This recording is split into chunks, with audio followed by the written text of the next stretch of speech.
team. Like a sand in the sea. And the birds and the bees. Like an oyster and a pearl. The guy and the girl. What have you got? You got a perfect match. Perfect. Perfect. It's a perfect match.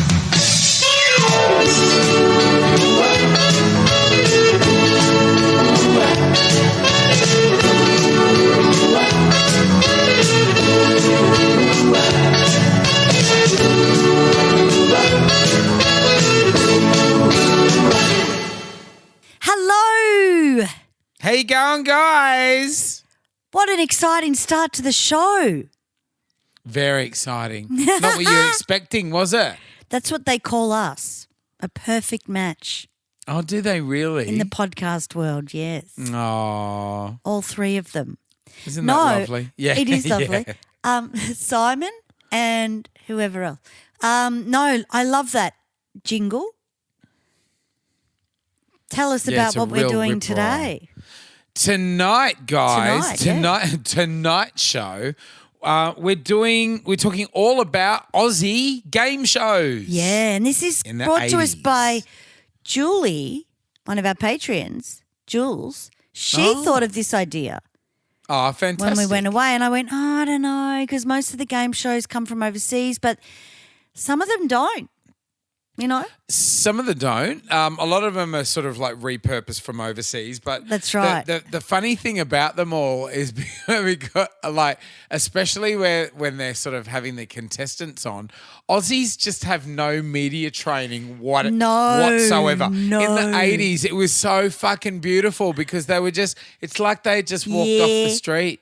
Yeah, and they're that's all right. like, oh, yeah. And they're all like fucking nervous and everything. It's just brilliant. It's comedy gold. So there's this extra layer of like awkward, unintentional humor, you know, and you've got some like fantastic hosts as well.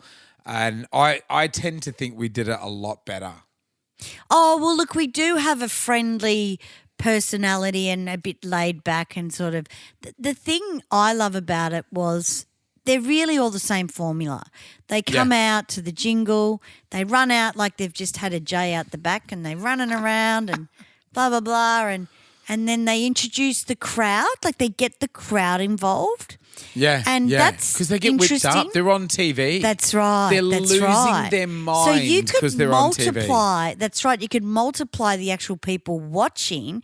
If someone goes home and says, "I was on TV tonight," you know, 100%. My school excursion in year 8 was to go and see.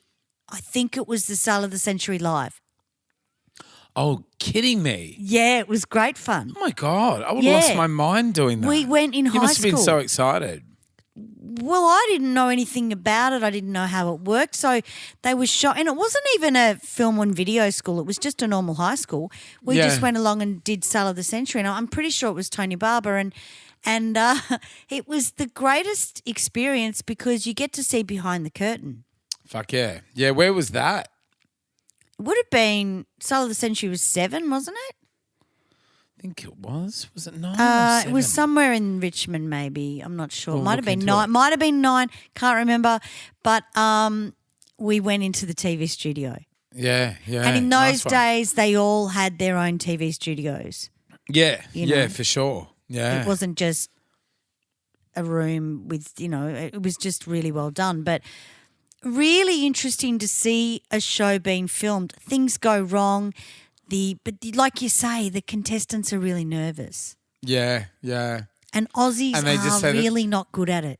No, they're not. No. But in a really endearing way. Like Yeah. they're so endearing. Like I love Yeah. watching old reruns just because it's like a time capsule. They're Oh, just it fucking is. incredible. 100%. Are we gonna introduce each other game styles? Oh, style? yeah. All right.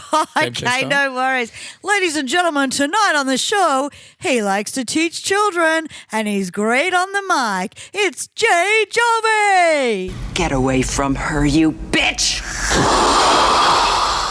And breathing into her lower back and going straight into down dog doing yoga, Sammy Hardon. Don't fuck with me, fellas!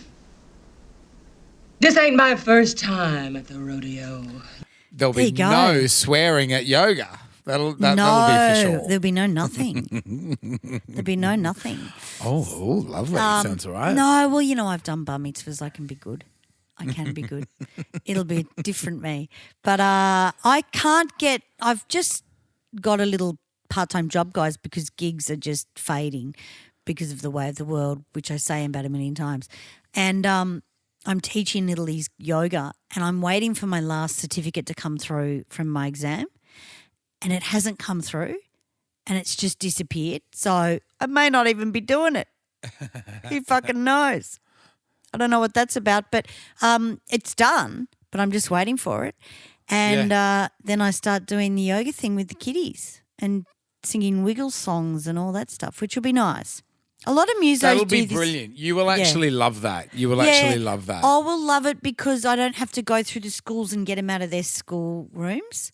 Like I don't want to do that because it takes 10 minutes and then they're really like they don't want to leave Mandarin or they don't want to leave this and then you just a hassle to them, you know. This will be different altogether. So we're talking about Perfect Match first. Now this was one of the biggest ones, to be honest. Absolutely. This was huge. It was, Very huge. you know, because it was before sort of dating apps and all of that. And we were growing out of like dating agencies and sort of like you'd send your tape in and that kind of thing. Because, you know, they used to do that.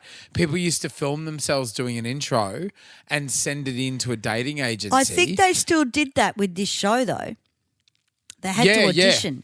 Yeah. Oh, yeah, they did auditions, definitely. But the way dating agencies worked is like you'd tape yourself and then you'd like send the tape into dating agencies and they'd give it to prospective sort of daters and there'd be they just sort of watch people introducing themselves.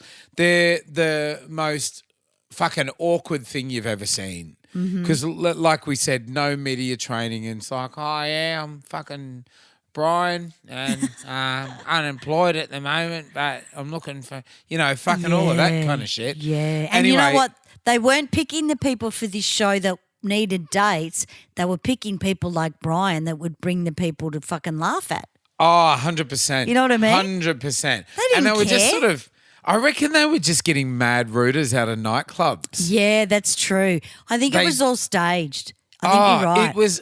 It was so amazing, like the Mad hair rooters. and the dresses and everything that the chicks were rocking up with and the makeup. And it was just 80s core. It was just fucking awesome. It was brilliant. It was flamingos. And it was sort of that format. I think it was taken from some format in the US. I can't remember. The dating game, I think it was. Yeah, the dating game, Yeah, right. yeah. And they're like behind like a panel which peels back kind of thing and all of that kind of thing. And they're asking each other questions, you know, the fucking was it always a chick asking her questions or could it be sometimes a dude and it'd be three chicks on the other girls. side? Yeah, absolutely. Yeah. They would, the dudes were the funniest.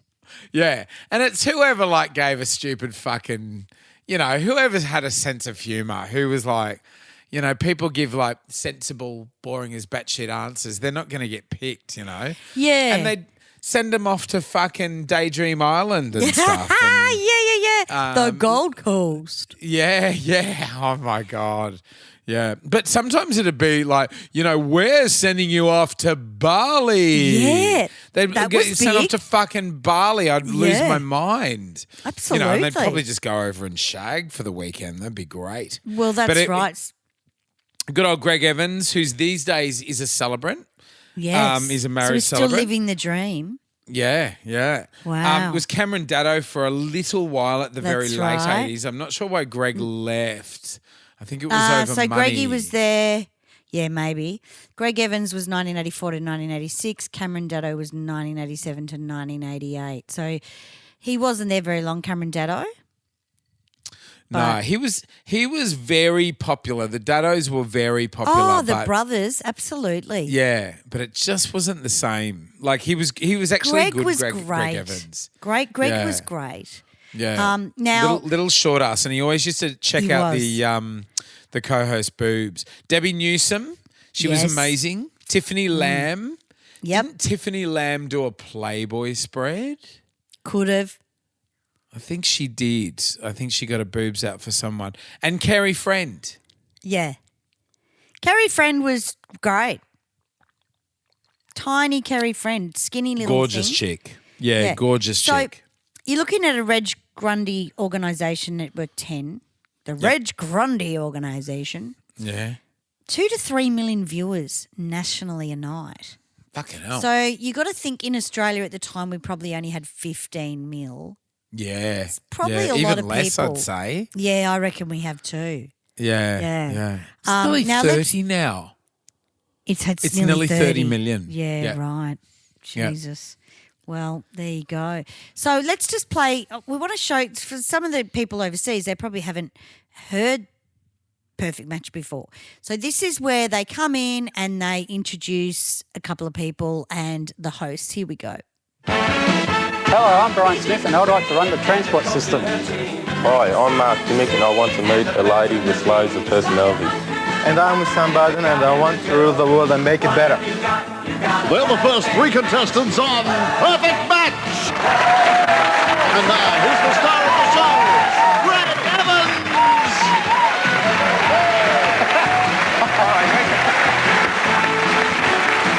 Thank you. Oh, yes. Thank you. Thank you very much, everybody. Thanks for this in the studio. There they are, smiling faces. Thank you too at home around the country. Hope you got a good weekend coming up. And to Brian, Mark and Wissam, nice to have you on the show. Please take a seat. It's going to be fun tonight. Here's Kerry Friend. It is going to be fun tonight. Hello, everyone. Hi, Greg. How are you? Oh, your nail just went into my little hand. Oh, no. Did too. Poor thing. Okay, and to everybody in Adelaide tonight, all enjoying the Grand Prix? Absolutely. And Hey, Melbourne this weekend starts my with... quick impersonation of the Grand Prix. Who won? Okay, Kerry, tell us about our first lady, please. All right, I will, Greg. Our first single enjoys a date with a romantic twist. Please welcome Rachel McEwen. Hello, Rachel! Wacko! Now, if anyone does have anyone in these little snippets that they know, please write to us. Yeah, oh my God. If anyone knows Oh, my Rachel, God. what was it? Rachel's snippet, was it? Rachel Friend. Rachel, no, not the co-host. I mean the people on the show. Yeah. There's so many people that listen to us. Some of these people that are young, Oh my people God. don't know them. Absolutely. If You know what I mean? someone that was on Perfect Match, Yeah. fucking send them to us, mate. Yeah. That's Australian fucking TV royalty if they were on They there. really are. Oh They my really God. are. And I used to love when they'd get matched up and they'd fucking come around the corner and Yeah. either the disappointment, like, Yeah. oh fuck, he's got a mullet, Yes. or like they'd be really pumped and like ready, like they'd get all flushed and like ready to root, like ready to Yeah. go. I'm sure they used to like give them drinks in the green room. Oh, 100%. Yeah. 100%. Because it was amazing. Did you notice the theme song? Like a nurse around a pearl, a boy and a girl. What have you got? You got a perfect match. Perfect. Fucking good theme song. It was a good theme Great song. Great song. And then they made it all sexy when they bring out the chicks, went into saxophone and stuff. Like the tempo changed and everything. Yeah, that's right. I used to always Yeah. think that And a big contestants charade had from someone in the accounts. crowd. Yeah. I used to Yeah. think the contestants would have their sister in the crowd to point out the ugly one. Like, Yeah, fucking don't go the first nah, one. Because no I've watched a way. bit of it and I'm thinking there is no way you've picked the first one Yeah. when you yeah. really had the second one liking the questions. you know? Yeah, yeah. Yeah, So the crowd perfect would sort of match. fucking be on your side. But then Dexter, we've got to mention Dexter. Dexter Yeah. was like a fucking stupid computer and he was like set up like the decision-making AI. Like he'd give the final compatibility rating. compatibility rating. That's Yeah. right. And he'd Yeah. I compute that you're a perfect match or fucking whatever, here's ridiculous. So Dexter. dicky. Yeah, So I'd shit fucking house. We're just dicky. going to play a bit of Dexter now. Here we go. You can still speak. To find out about your compatibility, here's Dexter. Thank you so very much indeed. I'm firing on all diodes tonight, and I've come to the conclusion that your perfect match with a compatibility score of 71% is Colin Donald. Colin, number 3.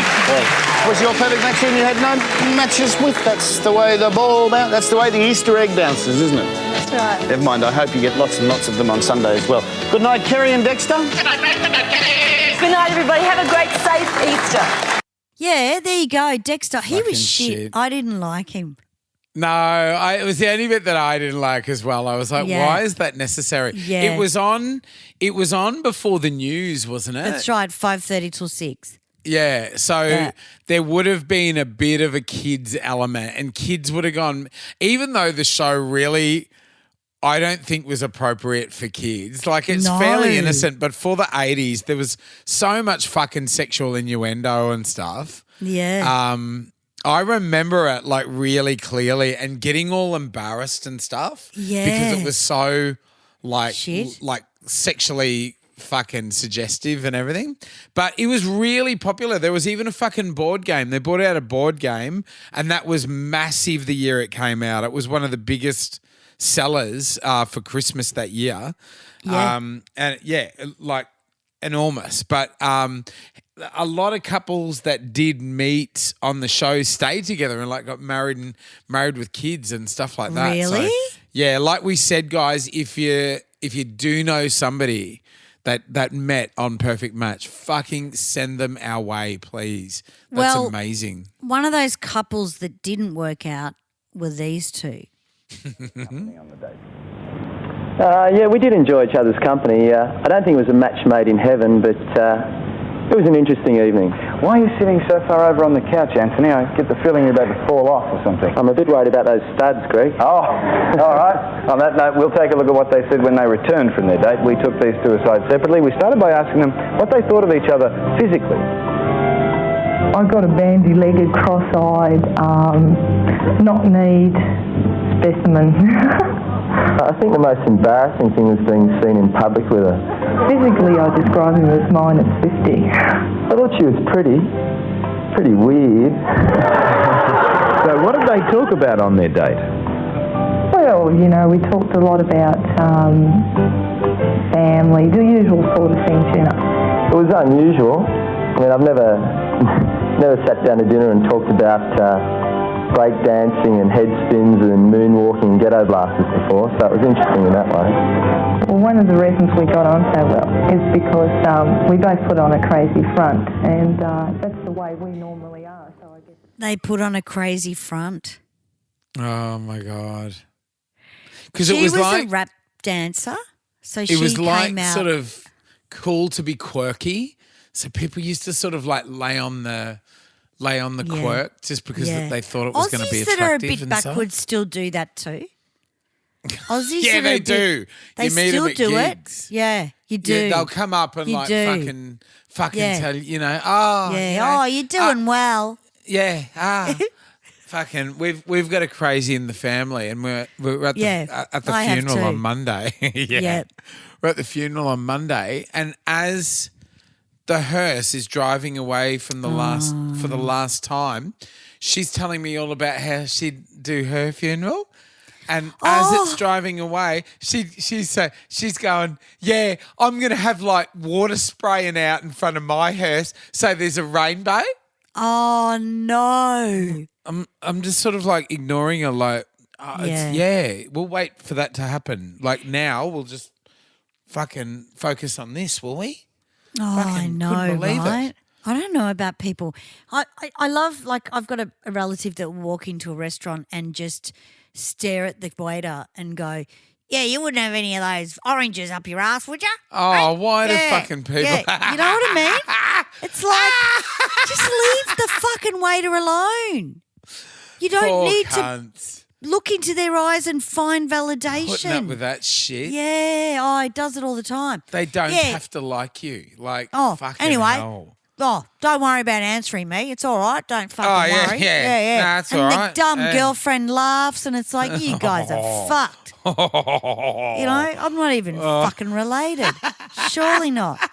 You know? So fucking embarrassing. Oh, my God. It's so embarrassing. It's like joke central, and it's exactly what as Aussies are like that need validation. They try and be funny and validate themselves and just sit there and fucking eat your sushi.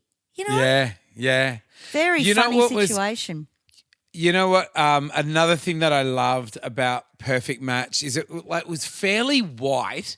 It wasn't as multicultural at all. They did have a clone, did have a couple every now and then. Every now and then you'd get a wog on there and like he'd be fucking fantastic. He would He'd be. just be fucking fantastic. Yeah. And if he got picked, normally he didn't, Yeah. but if he got, he'd be the fucking comic relief. Normally if he got picked, you would think like he's going to bang her ass off all weekend. Like she's not going to be able to handle it. Well chosen, mate. Like fucking.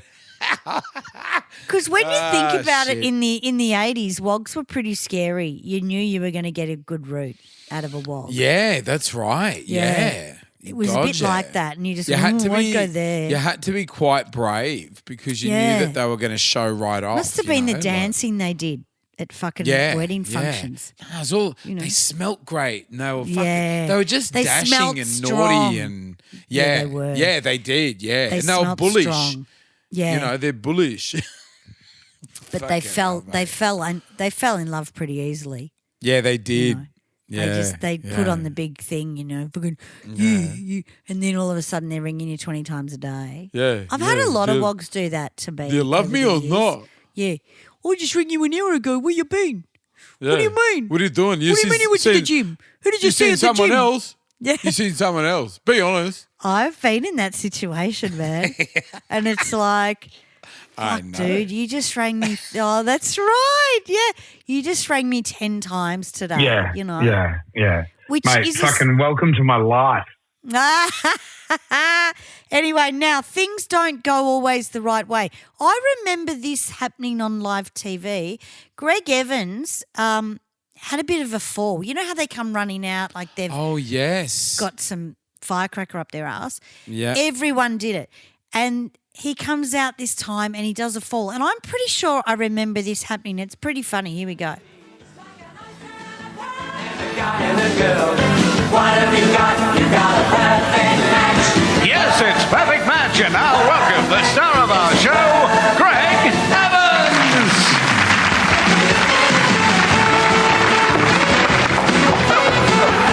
Oh, Greg, no. Help me out. We should rehearse that. You okay? Don't add things after the rehearsal, Greg. Just showing you the new shoes. They're brand new.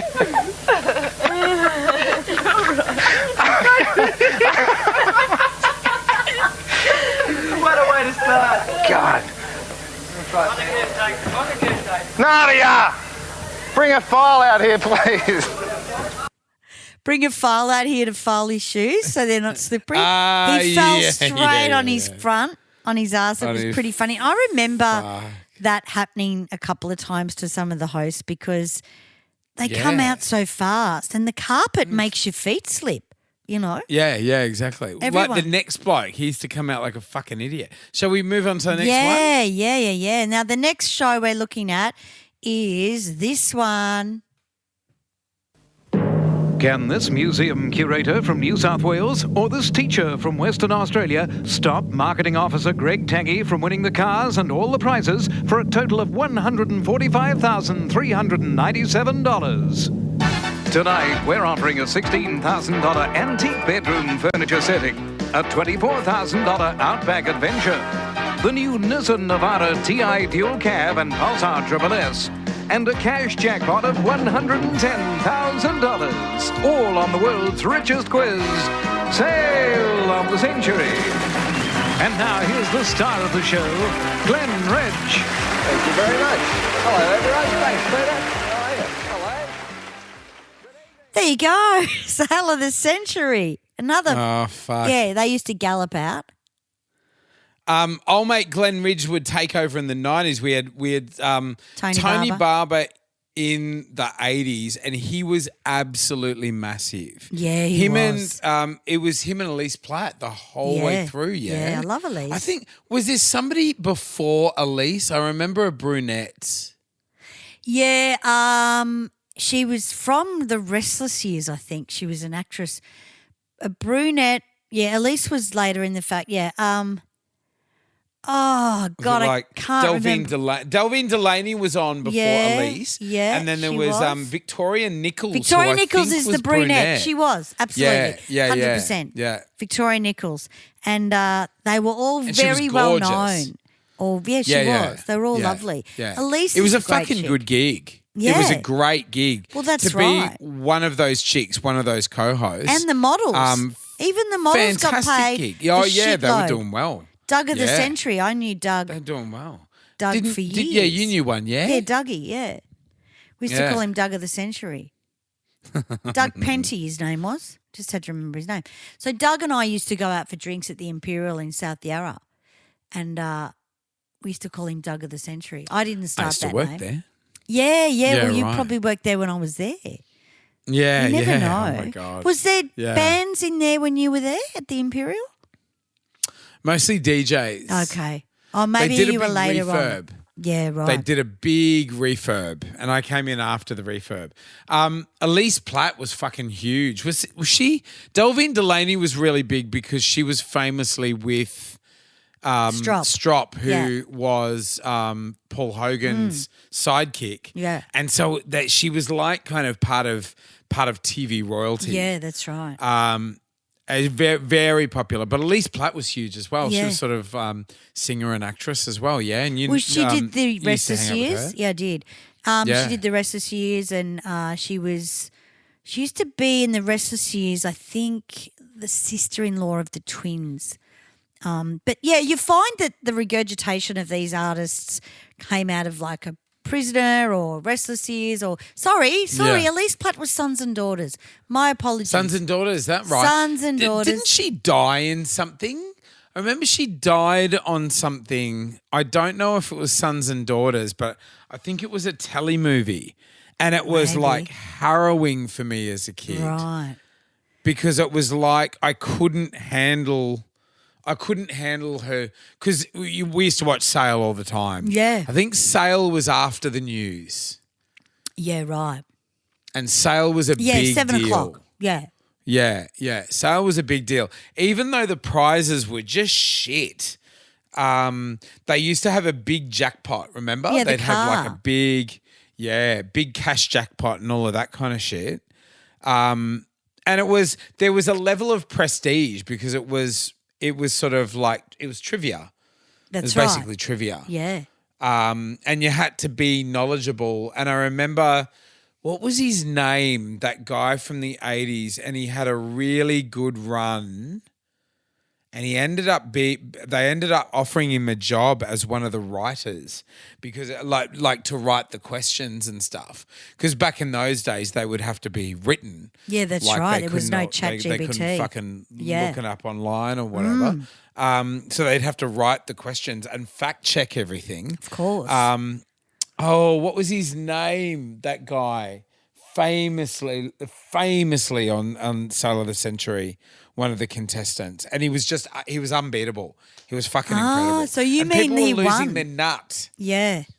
Yeah, people were losing their nut because Aussies were not generally known No. for being worldly and No. knowledgeable, and you know They were and always so- very, very smart people that went on that show. Yeah, that's right. You would never must have imagine vetted yourself them. going on that, you know?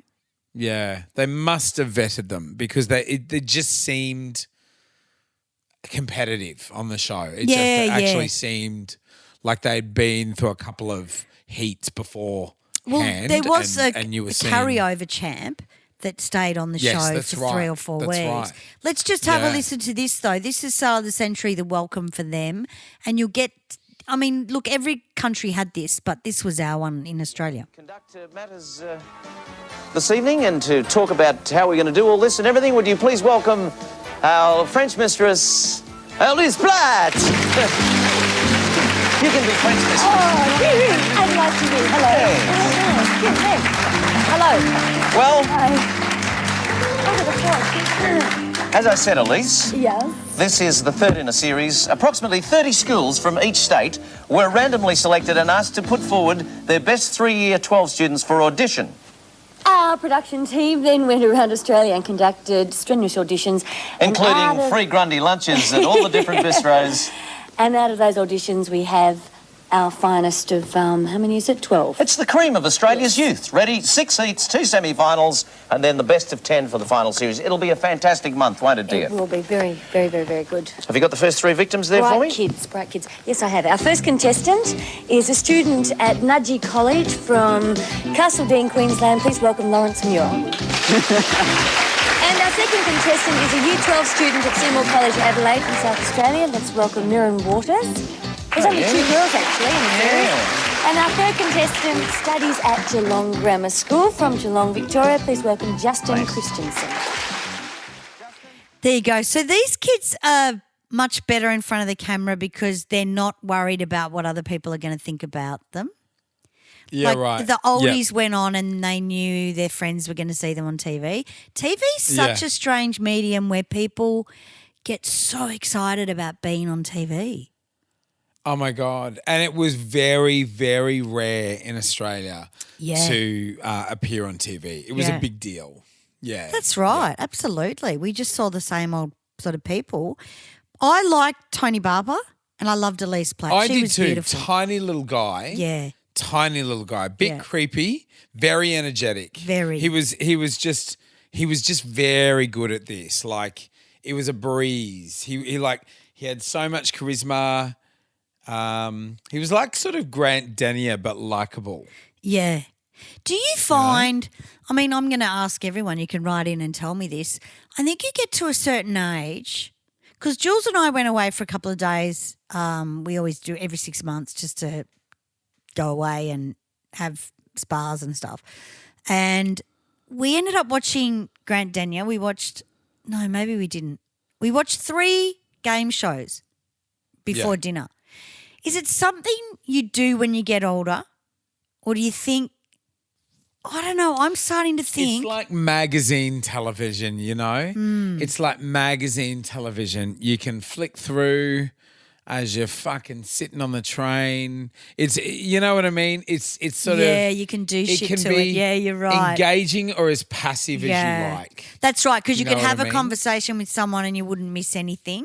Yeah. And they're very easy. Come back and answer a few questions. That's right. And then fucking Get gossip bored. a bit more. Yeah. And we were eating dinner and stuff. It was a big family show, things like Sale. Yeah. I kind of got into it and then I got over it. Yeah, right. Yeah. I couldn't quite stand Tony Barber. I used to like Elise Platt because gorgeous. She'd come on and she'd be quite husky. Well, she was always coughing. She'd always like coughing. she'd had a big weekend. Big chore. Like she'd had a big weekend. And I was like, she'd be out all weekend. For sure. She would have been a popular woman in the day. Yeah, God, yeah. You know. Yeah. I mean, I know Elise. I've worked with her 80's band and stuff, and she's great, you know. And she's a singer still. She sings now and goes over to New York and sings. And she just fell into music pretty heavily, which was good. Yeah. Because a lot of these opportunities sort of disappeared after the 80's. There wasn't that many that's right. sort of shows with female co-hosts. You know what I mean? Yeah. It was a very good for that co-host gig, it was very good for your side hustles. Yeah. So if you if you were fucking singing or if you were like fucking modeling or acting or whatever, it was extremely fucking good because like it was actually building and reinforcing your brand. It wasn't like depleting it at all. No, that's right. Wasn't like play school. Yeah, you know what? That's actually a fucking great gig for actors because 100%. Casting agents are like, if you can do play school, you can do fucking anything. Yeah. You know well, what I that's mean? true too. If you can make that engaging, you can do fucking anything. Well, this is but- what I kind of feel like with my new job is that I'm going to have to be that chirpy, and I'm really nervous about that more than anything. Yeah, It's funny yeah. because I got to Oh, keep my the kids God. interested, but I'm sure they It's will be. so hard Yeah. when you just don't feel like it. Yeah, that's right. And kids just want to fucking provoke you. Yeah. Yeah. Ah. Well, I warn them. I Yeah. warn them at the beginning. I Yeah. go, well, I mean, you won't be able to. They're too young. They're too but young, I just yeah. say, I've had a tough day. I'm in a really bad mood. So just don't set me off, all right? Yeah, 'Cause right. I'll bury you. Yeah, but Sale, remember like they're hitting the buzzers. They used to do Yep. like fast questions. Yeah. I think they used to start with like $20 or something, 20. That's and right. It was like $25, $5, Yeah. increases or $5 off if they got it wrong. Yep. Yeah, and it's amazing just what nerves would do. You know, you'd be at home Exactly. screaming at them like, "Oh, you dumb fucking," you know. Yes. But like they'd go on TV and just sort of like lose them. It's so much pressure. It's like rabbits in headlights, you know? Yeah, yeah. And that's yeah. the thing. It's the same as singing on stage too. You can sing in the bathroom all you like. You get Yeah. on stage, it's a different thing, man. Yeah, yeah. Also, famously, the announcer Pete Smith. That's right. So he did both of these. He did Perfect Match and Sale of the Century. Oh, did he really? Yeah. You can tell it's his voice. Yeah. I was going to mention Pete Smith. He was a big, big MC for these things. Yeah. Yeah. Yeah. But I think he was a little moody. I remember seeing him going, gee, Pete you're Smith. Yeah, a little bit moody. A lot of voiceover artists are very emotional. Yeah. Yes, they are. Who did we have? Who did we do a gig with? So we did, well, it was, he did a gig with us. What was that prick's name? Yeah, he's in one of these. He's in He is. Isn't he like Wheel of Fortune? No? The Price is Wheel of Right. Fortune? The Price is Right. Oh my God. Anyway, he was what was that? Deeksy with John Deeks. Thank John Deeks. God I remembered him. Maddie He was fucking swearing. great. John Deeks is amazing. Loveliest guy. And he was doing voiceover work. We were at a remember? gig, He weren't was- we? He was just like, "Don't mind me, guys. I'm just, Yeah. I'm just filming I'm recording a couple of jobs over here. So you know, if I'm talking to myself, that's why. All That's right, right. don't commit me."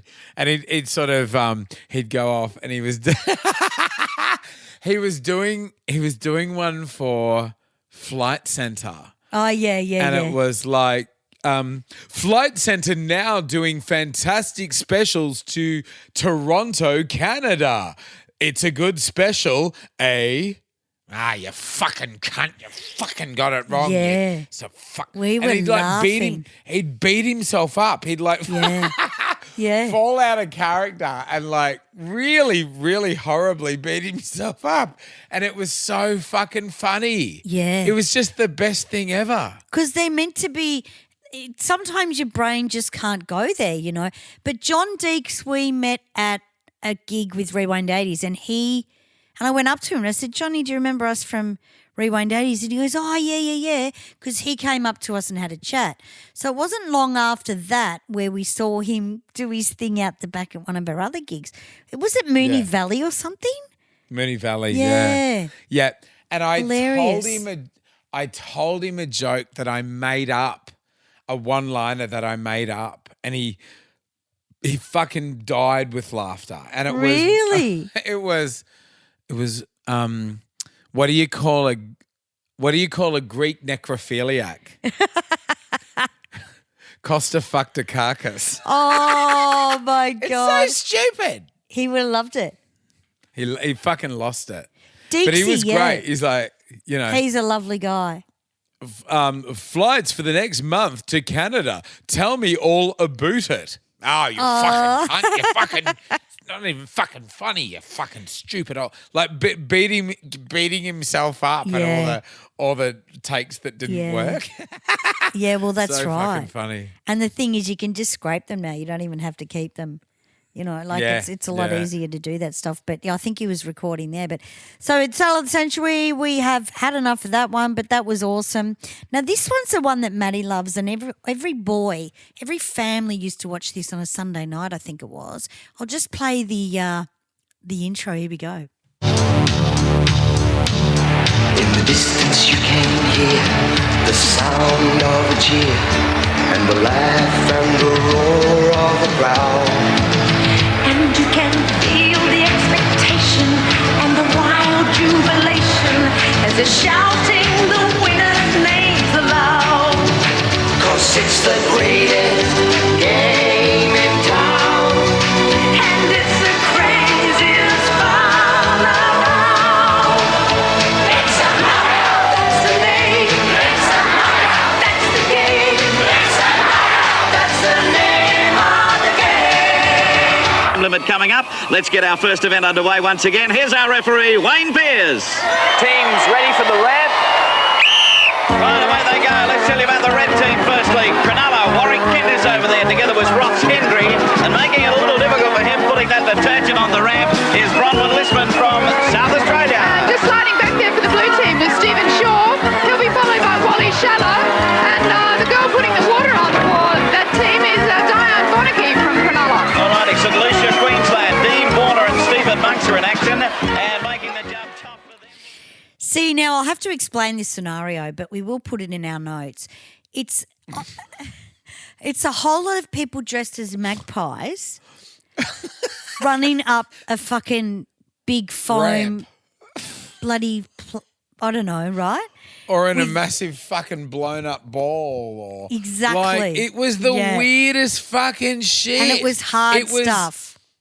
It was filmed on the Gold Coast Yes. famously, so it seemed so much bubblier and just exciting. colourful.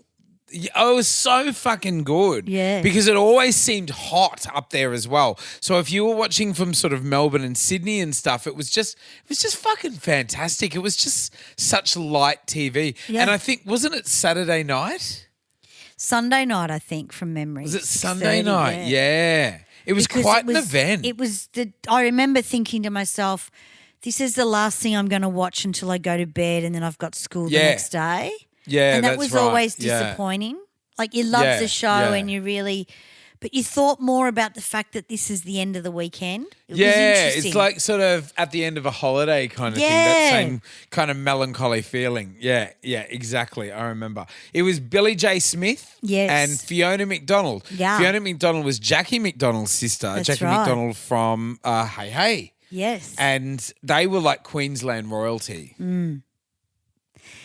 I mean, there were fucking three famous people from Queensland. That was Fiona McDonald, Jackie McDonald, and Agro. That was it. Yeah, that's right.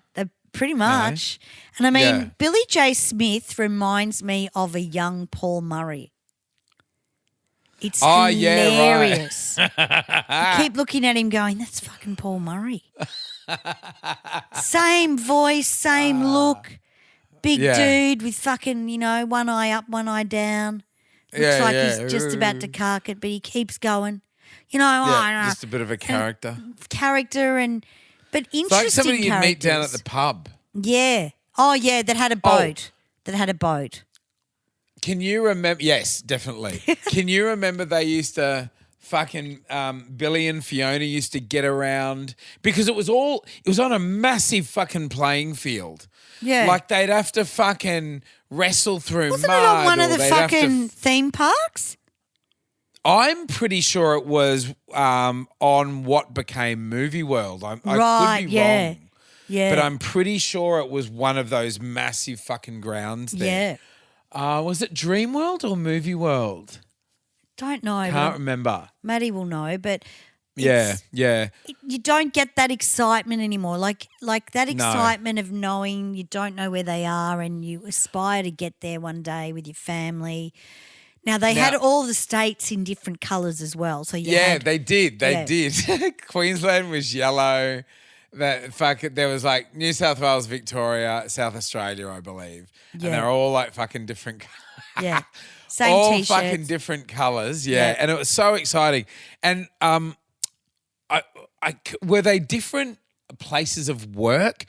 Were they different like Yeah, I think they were. organisations? I think they were Yeah. different organisations. Yeah. Yeah. And were they raising money for charity? That's Is right. that right? So it'd be Yeah. like, It'd be like, the Lions Club from that's fucking right. The Rooty Lions Hill. Club. That's right. They Yeah. were always there, Yeah. the Lions Club, stuff like that, or Yeah. some lawyer office, or you'd write in, I think, and actually submit Yeah. who you wanted Yeah, to that's have in your right. team.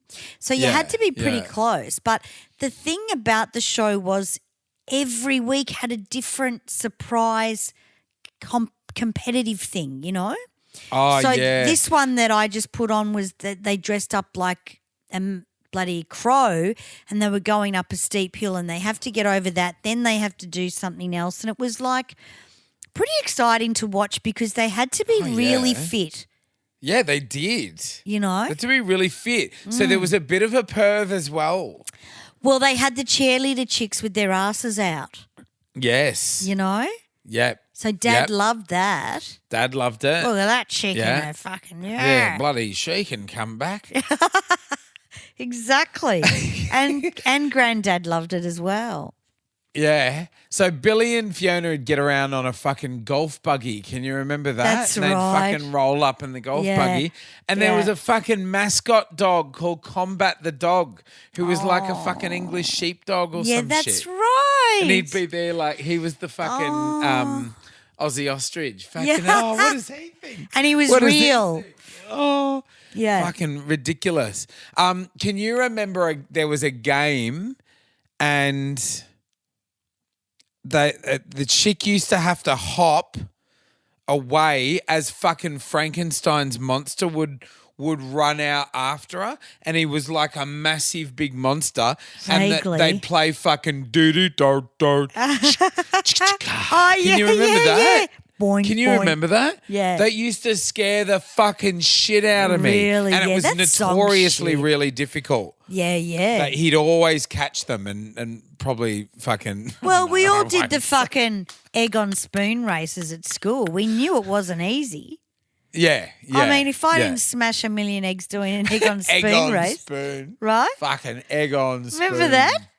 Where you'd go running with the egg on the spoon, or maybe you didn't do it at school, and we'd do 50 Yeah, we metres, did. and then Yeah. you'd drop Yeah. the egg, and you were out, you Smash the fucking shit. idiot. Yeah, that's you know? it. Oh. Yeah. Yeah. Oh, fuck, next time I'll do it better. Yeah. And just things like that, and jumping in a sack, like jumping Yeah. with two legs Oh, jumping. you know what? It was actually not filmed on the Gold Coast. I thought it was. It was filmed at Englefield Stadium, which is in Dural in New South Wales. Ah, Yeah, I thought it was filmed on the Gold Coast. I was sure it was. yeah. Yeah. Me Yeah, too. but that makes sense. Good old Englefield Stadium, which I think is like a rugby league stadium. Yeah. Yeah. And you got to remember there were live crowds in this show. So it's a Yeah. lot of organisation to get people in and seated and you Yeah, know, yeah, get yeah. them. There'd be always someone going, "Come on, everyone, cheer!" And what do you call Well, those it was people like that a do fucking. that? It's like a fucking piss week version of what's that one that they do now, and they film it. Gladiators? They film it down at Spotswood. Is it Gladiators? Gladiator? No, not Gladiators. You know, and they got to go through an obstacle course, and they're like super fit, and they got to fucking run up. Yeah, they used to film it in Spotswood, like when we lived in Yarraville. Yeah, They used right. to film it there. But they used to film it at, you'd go in at 10 p.m. The tickets were free. Yeah, right. You'd go in at 10 p.m. and they wouldn't start fucking filming it until 2 a.m. I don't know why they used to do it then. Well, they probably did 3 or 4 shows, maybe. Yeah, they would. Yeah. And they were like, it's completely free, but you cannot leave. So That's interesting though, you- because usually now crowds, they want you to be different from the last show. Yeah, right. Where in the 80s, they just used you for 4 shows. Yeah. Because I always get emails about going in to do what's that? I love this game show where the bloody silver ball falls down off the sky and into the. Oh, I can't remember it now. I watch it every day, sometimes, and they don't use the same people for every show. They won't even use you again. But in the 80s, they just went the budget way and just basically used that's the same. it. Because some of the shows you'd see the same people because some of them were quite distinctive. Yeah. And you go, hang on, what show? There'd be some fucking uggo in the audience. You'd be like, oh, that cunt was there yesterday. Yeah. Exactly. Pretty funny. Yeah. Oh, fuck. That was a great show, mate. It was just stupid. It was just stupid, like fucking but ridiculous. Like very well put together. Viewers, 1.5 to 2.5 million viewers on a Sunday. Yeah. It was a family show though. Yeah, it was. You wouldn't sit down with your family and watch Sale of the Century. That was too intellectual. But for It's a Knockout, because it was fun and it was bright and it was happy and so chaotic, you'd sit there with the family, you know? Yeah. I think it was popular as well because it was all the states against each other. That's right. Yeah. Yeah. That sort of brought a bit of a state of origin sort of element to it. And you got to Ninja remember, Warrior was the one I was trying to think of that they film in Spotswood. Yeah. You got to remember at school we all wore like the same colours in groups as well, so it kind of made sense. Like I was in Patterson, which was green, and then there was all named after people, and then they were yellow and blue and red.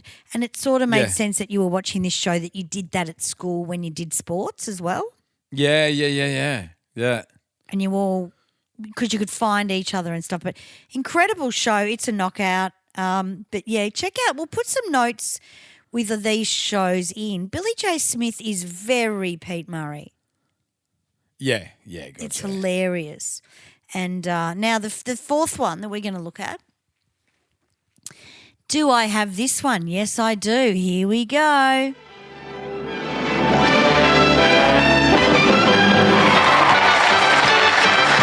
Katina Lomecchio, come on down. Elaine Newbold, come on down. Norma Bailey, come on down.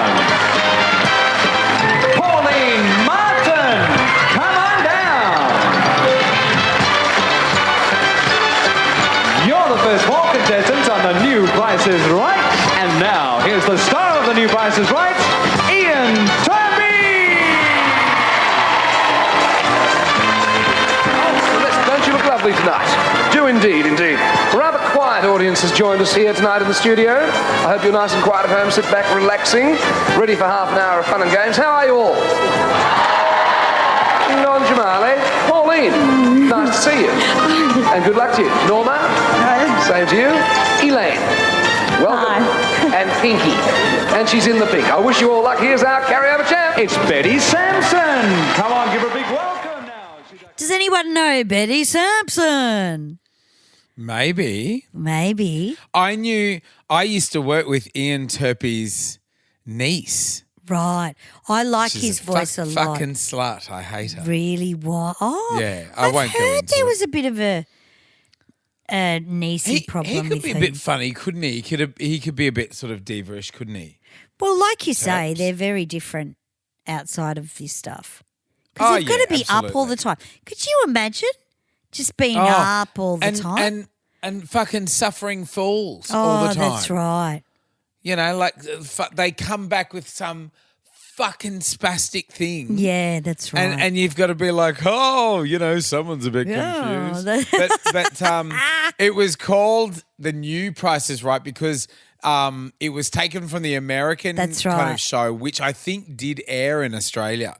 So they called it the New Price is Right. And yeah, it was good old fucking Ian Turpey for years, mate. Yes. Years. He's got a very good tone, Ian Turpey. He's got a thick tone. And I found Tony was great, but he was just a bit thinner over the mic. And I reckon they would have had to do a bit of engineering on his vocal. Tony was tiny and Terps was a big bloke. Terps was like huge. tall. He just felt like a statesman, you know? Yeah.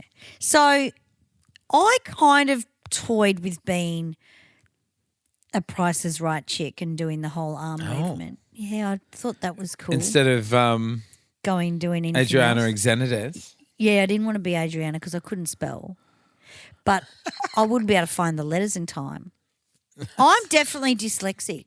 When I did this fucking exam, right, I couldn't get this shit through my head and I'm like, what is wrong with me?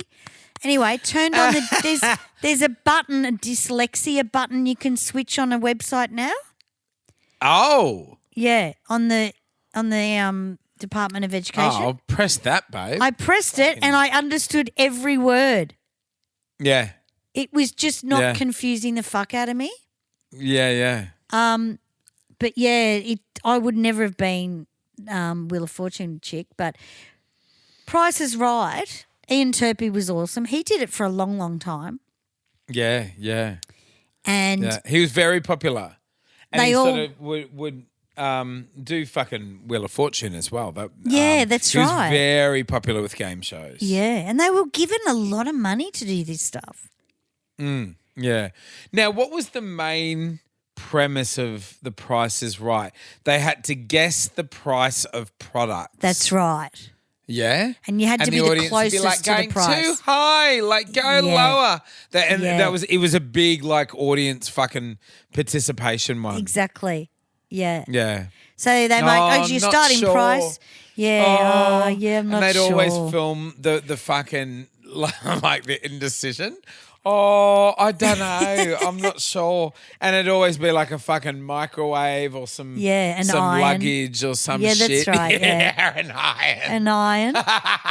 35. Oh, I don't know. Oh, fuck. And then Irons were expensive. They weren't then. Oh, they might have been. You're right. Yeah. So sometimes people would go $20 and you went, nah, you loser. Someone would say 65 and you'd go, yeah, it could be 65. You know? Yeah. I didn't love the show. And then at the end, they did the big thing where they had to get them in order, didn't they? If they won the major prize, So they went off the desk with 4 people. Whoever won that, who got the most points, would then go to the Price is Right, as far as I remember, the board, and they'd guess the order of what the stuff was in. And if they guessed the right order, they won all the stuff on the board and maybe a car or something. Yeah. You know? Can you remember, you know how there were like different games? Can you remember the cliffhanger? The cliffhangers when the little man Yeah, I do. used to like go up The string, the bit of cliff, string, and if yeah. you fell off, like you fucking Yeah. lost. But like if you went up as high as possible, you That's got right. the largest amount. Remember that was a really popular one. Yeah, That was a really popular. But there were like different games. There was cliffhanger. There was a dice game. There was hole in one. That's right. They used to play golf. Yeah. It was clever. I didn't have much It tolerance was for really it. dicky. It was. really. But it your was parents really loved dicky. it. Your parents and grandparents loved it. It was a Yeah. communal thing to sit there and if your grandparents wanted to buy, they'd cook you dinner and then 7 o'clock, mate, you had to shut up. You know? It was their time to watch TV. Yeah. They'd have the prize packages would be like colour TVs. It'd be like a trip to Queensland. They'd have always a microwave, always a VCR. Yeah. They might have a bedroom suite or something. Yeah, that's They right. might even have like a small car. They'd have a fucking Holden Barina or something come in. I think my friend Sarita Stella was on The Price is Right. I know Sarita Stella. Yeah, she's beautiful. She married Brody, a footy player.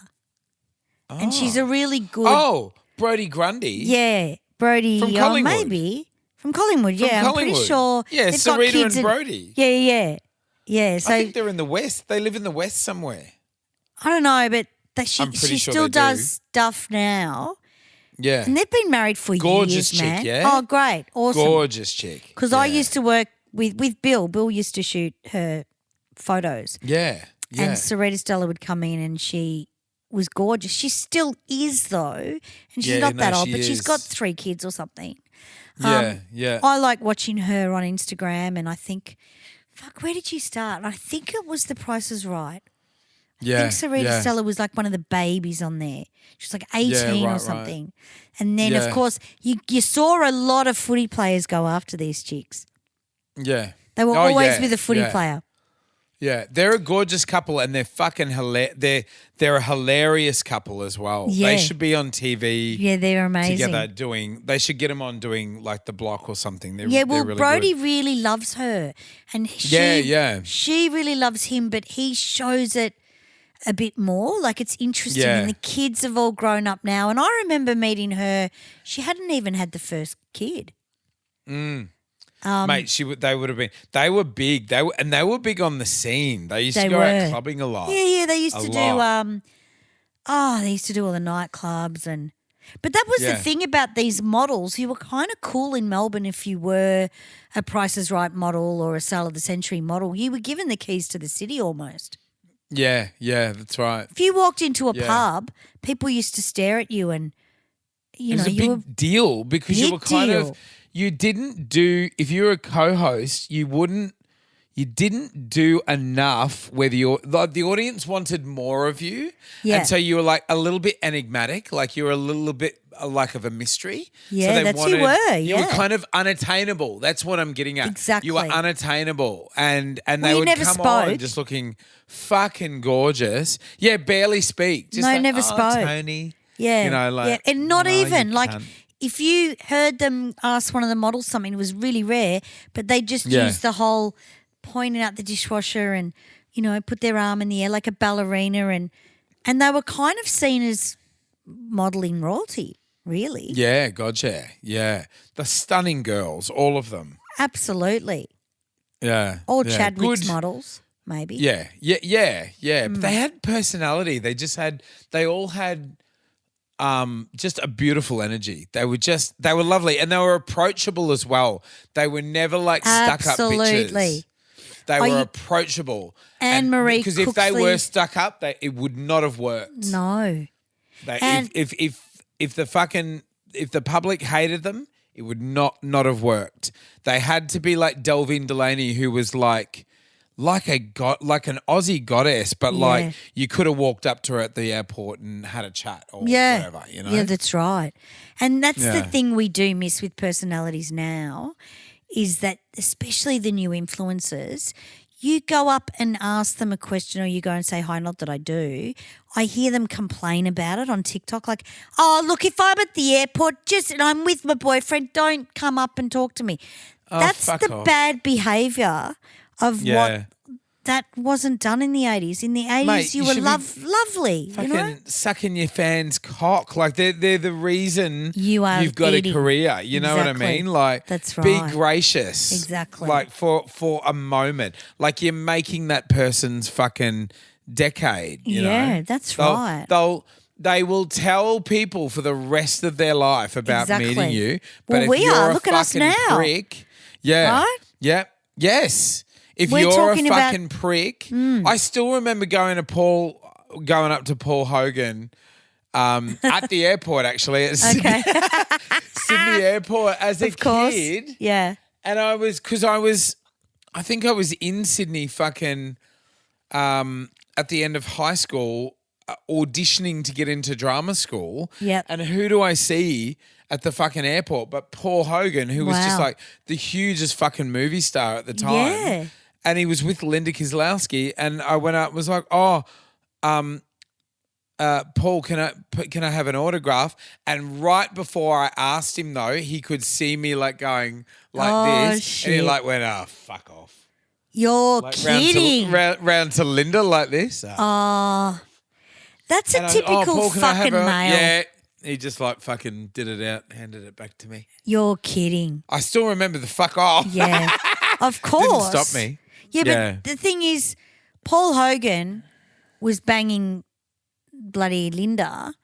There's Yeah. some men that have to be cunts to people to impress their girlfriends, and those girlfriends are fuckwits. Because Yeah, what's yeah, impressive yeah. about that? Yeah, What's fucking yeah. Matty would never, ever at the airport, if someone recognised any of us or whatever, would never, he's very quiet, sometimes they do see him as rude, but he's quiet. He would never tell someone to fuck off. Well, I had to coach someone when we were together how to deal with that because they dealt with that shit very badly. Really? Okay, I see what you're saying. Very badly. And I was like, you got to fucking turn that shit around. Yeah, you got to fucking 100%. get rid of that ice princess bullshit. It's not in any way likable. You got to fucking, And yeah. I remember first meeting her and I went up to her and said, "You're that fucking nair," and she just pissed herself laughing. You're my favourite fucking actress in the world. I told her that. Fucking, She and you were like fucking lighting the was. ciggy? Yeah. It was the cigarette days at Revolver. Yeah, we're out the front of Revolver. No, I know who you are. You're my fucking favourite actress in the world. Yeah. I just physically gotten off the fucking couch watching her and you tell me your new girlfriend's there and I'm looking at her going, what the fuck? How? Yeah. This is bullshit. And I knew exactly who she was. But I remember that night at Revolver so clearly. Yeah, me too. Because I was ready. I wasn't sure whether you were talking about the other actor. And I was like, I think it's the one I know. I think it's the blonde, I think. And then when you introduced me, it was really funny. Because I was like, me, hilarious. just, can't so be fucked. fucking funny. She loved you. She always did. Yeah, I she loved just her too. Loved you instantly. Yeah. Yeah, she just loved you. She was trusting of me, which I was trusting. I've been in so many bands with men. They don't impress me. They're just my friends. Yeah, that's right. She was not threatened by you at all, and they normally are. You know? Yeah, no, I try really hard to make sure no one is threatened because in my younger years I was jumping around and looked like I'd have all 5 cocks at once, but it wasn't the situation, you know. When I was young, I was nuts. Yeah, you know? yeah. But there you go. So now we're going to look at one more. This has been a great episode, though. If you've got any shows, you know, that you want us to mention, we could do a part B down the road. Yeah. You never know. Now, you brought this one up because I just sort of wanted to start the show, and this is a good one. Here we go. Family Feud. Introducing our new champions, the Garrett family. Already $8,000 in prizes. Let's meet Jenny, Adam, Leonie, and Bertha. Ready for action. And our challengers, the Reed family. Julie, Sue, Sally, and Debbie. On your marks, let's play Family Feud with the star of our show, Daryl Summers.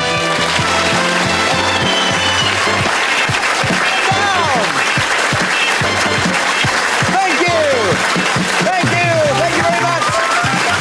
Thank you. Welcome. Look at the audience. Let's go and meet the audience, shall we? Hey! Oh there. How are you? Pleased to see you. How are you, madam? Lovely to see you. How are you?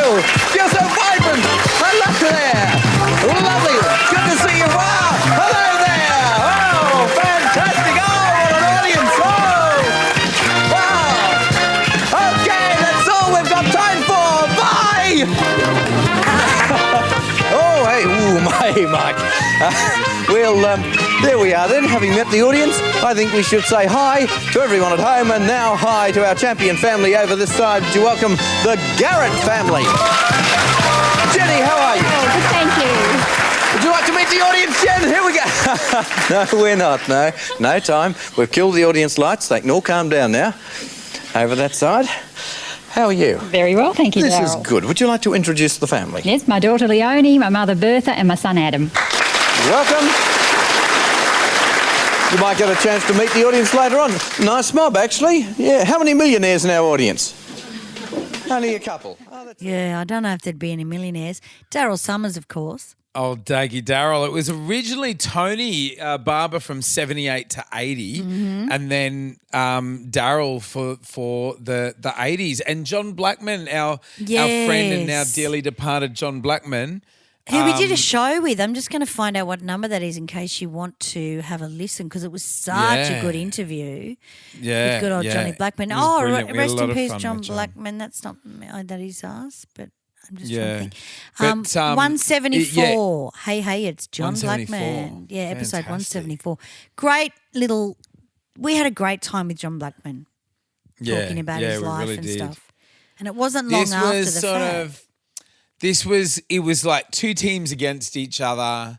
And they were most likely families. They do Yeah. special editions where it'd be like different, That's right. casts of shows, or it'd be like Wentworth lifeguards against and the Sullivans nurses or or whatever. some shit. Yeah. Yeah, that kind of shit. Very much a Channel 9 show. It was filmed in Bendigo Street in Richmond. And this is and- Hey, it's Saturday days as well. So both of them were working both shows. Yeah, fuck yeah. Yeah. So yeah, there would have that's been a bit right. of money in those pockets. Very popular. Oh yeah, yeah. Daryl was huge, and He Daryl was. sort of knew. Daryl knew how to play. 'Cause he was a producer as well, you know, and he knew sort of how to play TV. He was very savvy in the early days. Yeah. Daryl kind of, when he got older on like Dancing with the Stars and stuff like that, was quite. Even in the latter part of Hey, it's Saturday, he was quite excruciating to watch. Like he would be I just like a don't bit of think a he fuddy enjoyed duddy. it. Yeah. You know what I mean? Yeah. Yeah. I think he got a bit. He didn't love it anymore. It was sort of grumpy, you know, like Grumpy. it was weird. That's right. Yeah. Yeah. But he was like fucking electric in these days. Oh, He was- absolutely. Yeah, yeah. And it all like the catchphrase would be like, we surveyed 100 people and the survey says, and they'd go to the board. 26. And it'd be like questions like, name something romantic. And like the family would be like, Dildo. oh, like it'd be mum's turn at the beginning. Yeah, No, that's mum right. it'd always be dad. Mum would be further down the line because she's dumb as dog shit. Yeah. And name something romantic. Mum would be like, Ice cream. Yeah, washing up. Washing up. Yeah. Yeah. Oh, good answer. Yeah, no, good answer. Like they'd all clap. Yeah, no, that's a good one, Mum. Like, it's so fucking Kath and Kim. It's It just is. awesome. And then at the end, So they would lovable. pick whoever won would get their headphones Ba-bow. on, and then they'd pick. Was it like 30 seconds? They had to do 6 questions, That's right. Yeah, that's right. and if they got Fucking over ridiculous. 200, I think it was, they got the prize money. They go mental. They would. Absolutely mental. Or the family jumping everywhere and Yeah. it was good. There's probably someone the- listening now that know these people. Yeah, 100%. This is a really good one because the pressure was really on, and this was like a really good example of the no media training. Aussies. with I no reckon media this is the training. worst. I think you're right. I think this is where they got the most nervous Yeah. on this show for some reason. You'd be like fucking. Mum, somebody'd say the most dumb as dog shit fucking reply, and you'd be like, none of them would get the most obvious thing. You'd be like fucking yelling at the TV, like a toothbrush. Yeah. Like, yeah, ridiculous.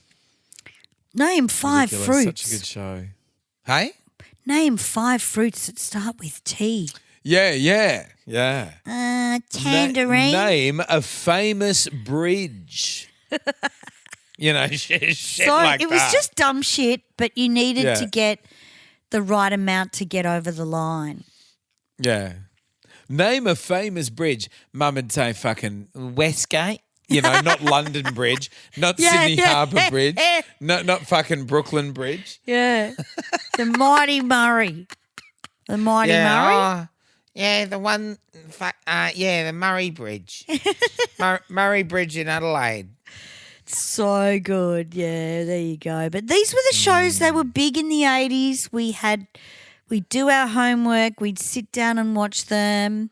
It was part of our growing up, Yeah, that's right. Yeah, absolutely. It was big. It was like family, family television. Yeah. It was just sort of sit down family television. It was sort of playful and suggestive, but it was meant to be very family orientated. Like it was, possibly sitting down with the whole family. It couldn't be rude or crude or anything like that. No. It just wasn't the thing. We must make a special mention. We don't quite have time to sort of go right into it. We might do another. I've got a great idea for another episode. Great. But we must make a special mention to Blankety Blanks. Blankety Blanks was like much earlier, started in the 70s and came into the 80s, but it sort of it didn't actually. It finished in 78, I believe. But it sort of Blankety Blanks was wildly popular, and it sort of inspired a lot of these shows to sort of come on and have a shot. I think Bert used to do Blankety Blanks. Very, very popular, very silly. Didn't they used to smoke on the fucking desk? Yeah, gotcha. Yeah. Used to just have a smoke while they were on the show? Hilarious. Oh, was it Bert? No, it was Gravy. It was Graham Kennedy. Yeah, Graham Kennedy. It was Graham Kennedy. That's right. Yeah, I always get those two mixed up. Yeah, yeah. And I'm pretty sure the one that smoked the cigar, Ugly Dave Gray, did it. Maybe. Ugly Dave Gray used to do it. Yeah. And they'd have But it people was like awesome. fucking Nolene Brown. Yeah, and, Nolene Brown like, was awesome. She Stuart was always on Wagstaff. it. Yeah. Chelsea fucking, what's John her name? English. Chelsea Brown. John English always had his John head on there with English. his dark circles. Yeah, yeah, that's right. Mark Holden. You Yep. know, people like that. They were always on there. Blankety Blanks. It was. I liked Blankety Blanks because I liked Ugly Dave Gray and I also liked everyone that hosted that. It was awesome, and they cracked jokes. It was a little bit adultish, where they cracked sexual innuendos, and it wasn't. Yeah. That's why people liked it, because it went out of the kiddie zone into the you know. It was a bit more late night, wasn't it? They were they knew were about each having a other's scotch lives. and a Yeah. ciggy Oh, and they'd stuff smoke on the fucking. Here we go. Yeah. Ugly Dave Gray Yeah. had his fucking he had his cigar. Yeah. That's right. I'm sure he'd ash it out on the fucking head of someone else. And then I just remember there were different people that had on every week, but it was a good show. Yeah. Daryl did revive it in 95 into 96. Yeah, they did 85 try. into 86. Yeah. But it didn't sort of kick. He was possibly spread too thin doing fucking everything else as well. Yeah. Oh yeah. Yeah. There you go. There you go. There's a couple of shows. So if you've got any more, guys, write on the YouTube link or there are more. Yep. there are heaps more, and we've just run out of time. But if you know any of these people, you might know some of them. Yeah. Drop us a line. Yeah, absolutely. Good on you guys. We when will this come out next week? This is after the show, the live show. So thanks for We coming. will have just done our live show, We which was a did. massive success. It And we were very was. well behaved and we were very fucking funny. Absolutely. We were Yeah. funny. We were I will be this time. I'm not going to do that again. You can go for it though, baby. Yeah, I'm just going to smoke I owe you ice one. on stage. Yeah. Yeah, look out. Yeah. Look out, we're yeah. very Nice one, excited. guys. Yeah. Very How good. good. Well, there you go. Thanks now we're for gonna listening do to some, the show. Yes, absolutely. Please like, share, rate and review and share the show around. Get your friends on board. Definitely with this one, if you know somebody that was on one of these game shows in the 80s, get in touch with them, get them to listen to the show and get them to get in contact because we'd love to have them on the show and have a bit of a chat and hear about sort of all the behind the scenes and any anecdotes that they may have. Absolutely brilliant, guys. Please write a little comment in the comment section and give us a 5-star rating if you can, guys. It all helps with the algorithm. Best thing that you can do is become a subscriber. It's free. Just hit the subscribe button and away you go. Best thing of all that you can do is become a Patreon for as little as $2 a month. For $15 a month, you get the extra episodes, guys. And we're hoping to see a few Patreons. We did see a few Patreons just over the weekend at the live show. And it's patreon.com/the 80s Montage podcast. Now, you can just get into there and pick a tier that you want to do and you get the extra specials, and we've got extra special guests on the Patreons, and just we get out there and talk about whatever we want, which we do on this show too, but it can get a bit nasty, which is good. Yeah. Yeah. But yeah, Nice what one, a guys. great look back at our childhood.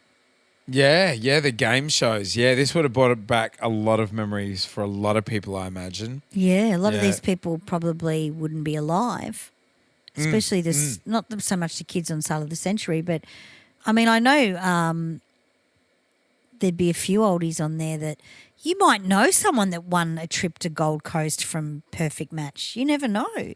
Yeah. It's a small world. That's right. And Absolutely. My auntie Shazza. There was a Shazza that went on the show. My auntie Always. Shazza won I'd love to see couples that were actually married. Yeah. That would brilliant. be incredible, That'd be great. Well, good on you guys. Thanks for listening. Big shout out to all our patrons and subscribers are all around the world. And if it's music, mateys, or cool shit from the 80s, we're going to talk about it. Unreal.